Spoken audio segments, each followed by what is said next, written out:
Hello, I'm James Smith. I'm an electrical engineering major here at FIU. I'm here to talk to you today about the environmental impact of electronics waste, also known as e-waste.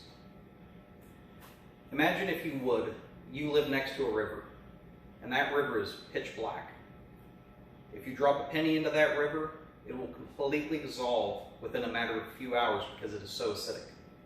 This is the reality for people living in Guiyu, China, according to an article written by Wilson in 2016, where the negative effects of improper electronics waste disposal have led to a toxic body of water running through their city.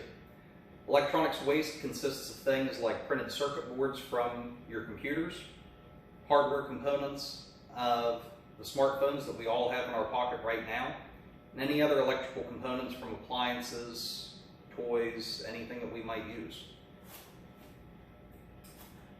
Currently, worldwide, annually, approximately 26.5 million metric tons of e-waste are generated, according to an article by Thacker and Kumar in 2020.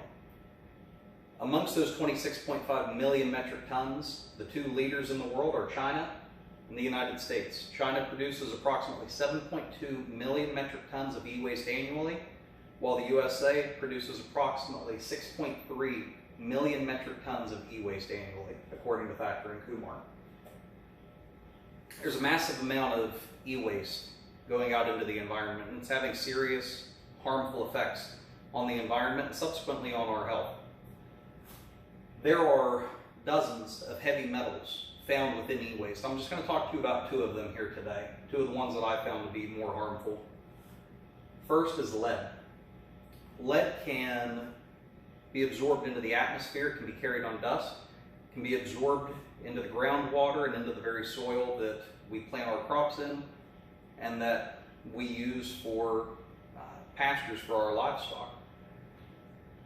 Ingestion of lead can lead to negative neurobehavioral development in children, anemia, kidney damage, and chronic neurotoxicity, according to an article by Lee and Ackel in 2020. Chromium is also found in the electronics components of many popular electronics today, and it can also become airborne, be absorbed into the soil, and find itself in the water. Some of the negative effects of chromium include the fact that it's a carcinogen. It can negatively affect the reproductive functions, endocrine functions, and it is a known ovotoxic substance, according to Lee and Ackel. Besides heavy metals, there are many chemicals used in the production of our electronics today. Again, like heavy metals, we could talk about this for hours. I'm going to keep it very short. I'm just going to talk to you about brominated flame retardants found in many electronics. Brominated flame retardants can contaminate, just like heavy metals, everything. The air, the soil, the water. What else is there for them to contaminate?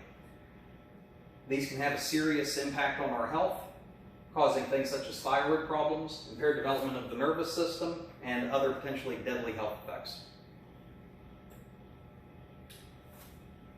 Electronics waste is a serious and very harmful problem that we face today.